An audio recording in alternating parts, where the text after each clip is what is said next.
분량이 조금 많아서 예화를 생략하고 강의로 바로 들어가겠습니다. 지난 시간 우리는 양과 염소의 비유를 함께 나눴습니다. 그 비유는 지극히 작은 자에게 선행을 베풀었던 양들을 본받아서 우리도 도움이 필요한 자들에게 선행을 베풀고 우리의 구원을 확정지어야 한다거나, 염소들처럼 선행을 베풀지 않는다면 최후 심판에서 탈락하게 된다라는 식의 내용이 아니었지요. 애당초 우편에 있을 수 있었던 양은 줄인 자에게 생명 양식을 주시고, 목마른 자에게 생명수를 주시고, 나그네 된 자를 영원한 집으로 인도하시고, 헐벗은 자를 의의 옷으로 입히시고, 영원히 죽을 수밖에 없었던 죄라는 병이 든 자들을 치유해 주시고, 죄에 포로된 자를 자유케 하시는 선행을 하실 수 있었던 분 예수님밖에 없었지만, 그 선행이 실현되기 위해서 필연적으로 요구되었던 존재, 뭐라 그랬습니까? 선행을 받아야 할 줄인 자, 목마른 자, 나그네, 헐벗은 자, 병든 자, 갇힌 자라 그랬죠. 이거 누굽니까? 염소들, 교회, 우리들이었잖아요. 우리가 그렇게 예수님의 선행의 수혜자가 되면 그 결과는 우리가 이제 배부르고 해갈하고 의의 옷을 입고 아버지의 집에 거하고 병에서 나음을 얻고 죄에서 자유케 된 자가 되는 것이었고, 그게 그 자체로 더는 왼편이 아닌 오른편에 서게 되는 것이라 그랬습니다. 그래서 염소인 우리가 양으로 대접을 받아서 우편에 서게 되는 것이었죠. 그리고 그 대가로 유일하신 의로운 존재, 양이신 예수가 염소인 우리와 바꿔치기가 되시고 우리 죄를 다 짊어지신 아사셀의 염소가 되어 주셔서 광야로 내몰려 죽으심을 통해 우리는 하나님께 드려질 수 있는 존재, 교회가 되었다라는 것까지를 우리가 확인한 것입니다. 오늘 우리는 마태복음 26장 1절부터 13절까지를 본문으로 읽었는데요. 1절부터 5절까지를 전반부, 6절부터 13절까지를 후반부로 나누자면 향유 사건을 2번으로 보는 학자들도 있고 3번으로 보는 학자들도 있어서 견해에 따라 물론 이견이 있긴 합니다만, 일반적인 견해로는 후반부가 먼저 기록되어 있어야 맞습니다. 2절을 보면 주님께서 너희가 아는 바와 같이 이틀이 지나면 유월절이라 라는 말씀을 하시잖아요. 1절부터 5절까지 내용의 그 시간적 배경이 유월절 이틀 전이라는 말입니다. 그런데 6절부터 13절까지가 나와 있는 향유 사건은 요한복음에 나와 있는 병행 구절을 근거로 보자면 이게 유월절 엿새 전인 거예요. 요한복음 12장 1절. 유월절 엿새 전에 예수께서 베다니에 이르시니 이곳은 예수께서 죽은 자 가운데서 살리신 나사로가 있는 곳이라. 그렇다면 마태가 이렇게 시간적 순서를 따르지 않고 기록해 놓은 의도가 있겠지요. 오늘은 그 의도를 단서로 해서 1절부터 5절까지만 중심으로 해서 살펴보겠습니다. 오늘 본문 1절. 예수께서 이 말씀을 다 마치시고 제자들에게 이르시되, 여기 예수님께서 다 마치셨다라는 이 말씀이라는 건 좁게 보자면 바로 앞에 나오는 24장, 25장의 내용이에요. 하지만 넓은 의미로 보자면 이건 예수님의 공생의 사역 전 기간 동안 하신 말씀을 다 포함하고 있는 것입니다. 예수님께서 공생애를 시작하시면서 처음 선포하신 말씀은 마태복음 4장 17절에 기록되어 있는데요. 이때부터 예수께서 비로소 전파하여 이르시되 회개하라 천국이 가까이 왔느니라 하시더라. 여기서 말하는 회개는 단순히 뭐뭐 잘못했는지 일일이 하나님께 고백하고 그건 뉘우쳐서 다시는 그러지 않도록 하라 이런 거 아니라 그랬지요. 지금 너희들이 가려고 하는 그 방향이 틀렸으니까 그 방향에서 돌이키라는 내용입니다. 그런데 그게 어떤 방향이냐고요. 천국을 획득하기 위해서 율법을 붙들고 매진하는 그 방향, 그 율법을 완벽하게 준행해내서 내 스스로 천국 입성이라는 티켓을 확보하려는 그 방향, 한마디로 율법의 방향이었잖아요. 그런데 오히려 천국이 가까이 와버렸으니까 그게 무슨 뜻이겠습니까? 내 노력, 내 행위는 천국 입성에 아무런 효과를 낼 수 없다는 말입니다. 그래서 그 율법 준행이라고 하는 목표 지점을 향해 가고 있는 그 행진을 멈추고 돌이켜서 가까이로 다가오신 천국, 그 은혜를 붙잡으라는 말이었다는 거예요. 예수님의 공생의 제1성이 바로 은혜를 선포한 것이었단 말입니다. 그리고 그 후로 지난주에 나왔던 양과 염소의 비유의 내용까지 우리가 반복적으로 확인해온 그 모든 내용이 다 한결같이 은혜와 사랑이었지요. 그 은혜와 사랑에 대한 한결같은 일관성 있는 선포를 모두 마치신 주님께서 이제 그 은혜와 사랑이 완성되는 최종 단계를 말씀하시는데 뭐라고 하셨습니까? 너희가 아는 바와 같이 이틀이 지나면 유월절이라 인자가 십자가에 못 박히기 위하여 팔리리라 하시더라. 네, 바로 예수님의 고난, 십자가입니다. 그런데 예수님께서 이렇게 스스로의 고난과 죽음, 십자가에 대해 언급하셨던 것이 여기가 처음은 아니었지요. 처음 언급된 곳은 마태복음 16장입니다. 베드로가 주는 그리스도시고 살아계신 하나님의 아들이십니다 라고 고백을 했을 때 주님께서 그 위에 교회를 세우시겠다는 선언을 하셨지요. 그리고 21절인데요. 이때로부터 예수 그리스도께서 자기가 예루살렘에 올라가 장로들과 대제사장들과 서기관들에게 많은 고난을 받고 죽임을 당하고 제3일에 살아나야 할 것을 제자들에게 비로소 나타내시니 얼마 후 주님께서는 당신이 고난당하실 것을 재차 예고하셨습니다. 17장 22절 23절인데요.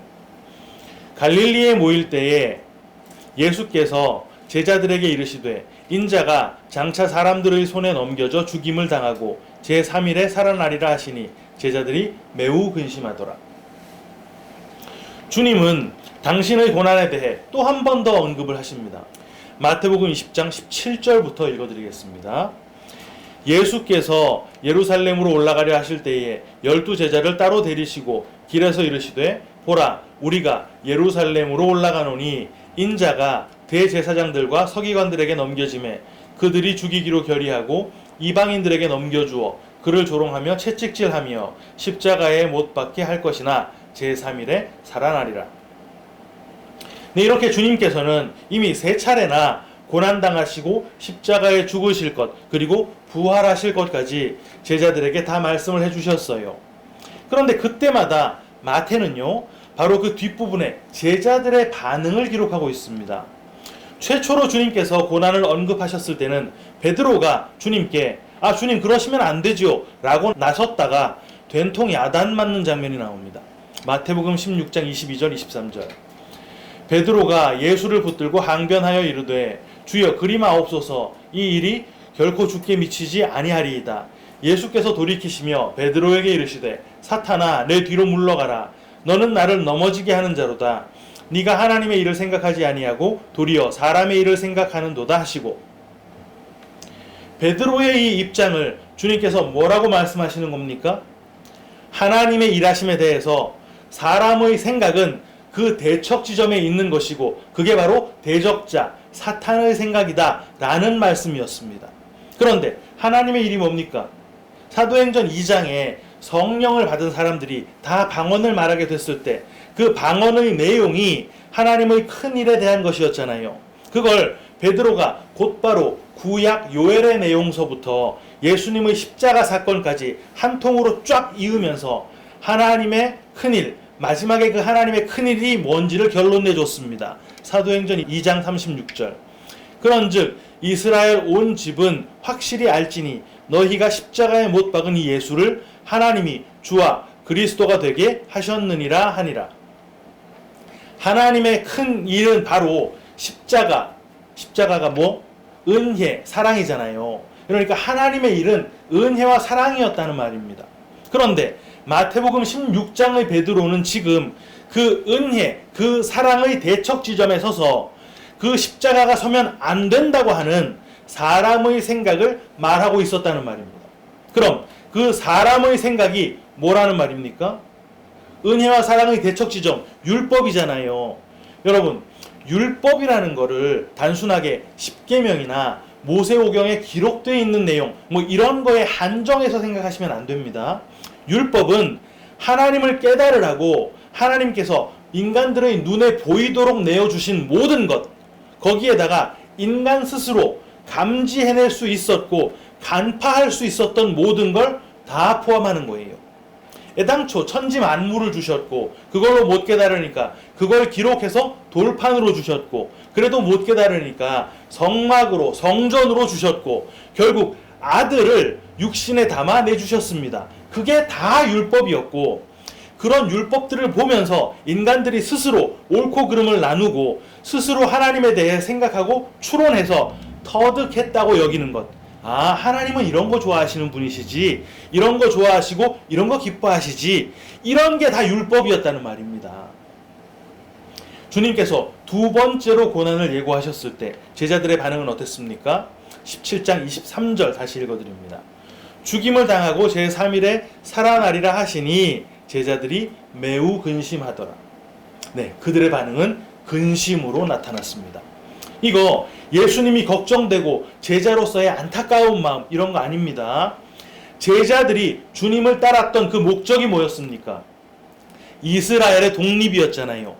주님께서 승천하시기 직전까지 제자들이 한결같이 바랬던 게 바로 그 민족적 이스라엘의 회복이었단 말입니다.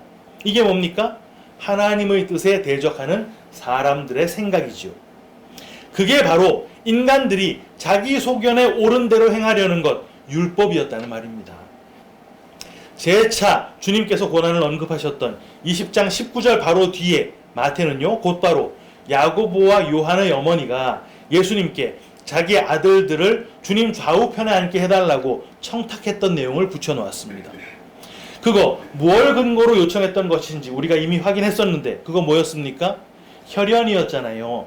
그게 다른 제자들 모두에게 수긍이 되느냐 수긍이 안 되느냐를 떠나서 어떤 자격을 근거로 해서 특정 지위를 보장받으려고 하는 생각, 그거 뭡니까? 사람의 생각, 율법이라는 말입니다. 그때 20장 24절이 나머지 제자들의 생각을 진술했는데요. 10 제자가 듣고 그 두 형제에 대하여 분히 여기거늘 자기네들은 혈연을 근거로 들어온 그러한 청탁에 동의할 수 없다는 것이었습니다. 왜?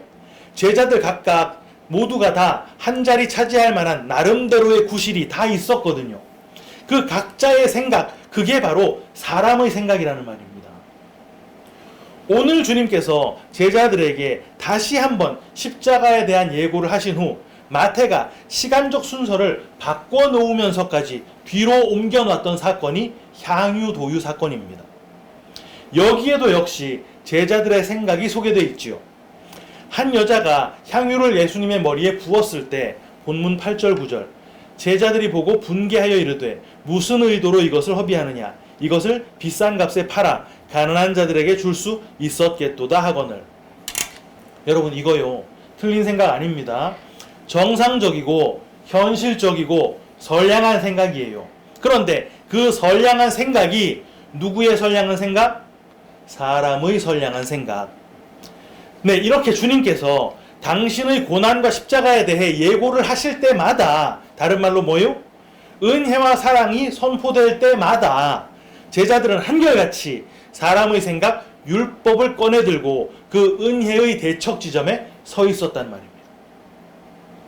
그런 제자들에게 지금 주님께서 다시 한번 십자가를 선포하셨는데 앞서 3번 고난과 십자가를 예고하실 때는 한 번도 언급하지 않으셨던 새로운 단어가 추가되었습니다. 그게 바로 유월절이에요. 첫 유월절 사건은 잘 아시는 대로 이스라엘의 출애굽 당시에 일어났던 것입니다.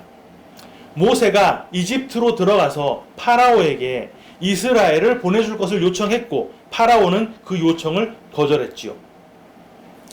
모세의 그 요청은 모세 스스로의 생각이 아니었습니다. 모세를 등 떠밀어서 그 요청을 하게 하셨던 건 하나님이셨고 모세는 그거 못하겠다고 버팅겼던 거 아시지요? 모세는 결국 하나님의 생각을 받아서 파라오에게 내 백성을 보내라 라고 했던 것이고 파라오는 그 하나님의 생각에 맞서서 사람의 생각을 쏟아냈던 것이라는 말입니다. 사람의 생각 뭐라고요? 율법. 모세와 파라오가 대립하고 있는 그 구도가 바로 은혜와 율법의 대립구도였다는 말입니다. 그때 이집트에는 10개의 재앙이 쏟아졌죠.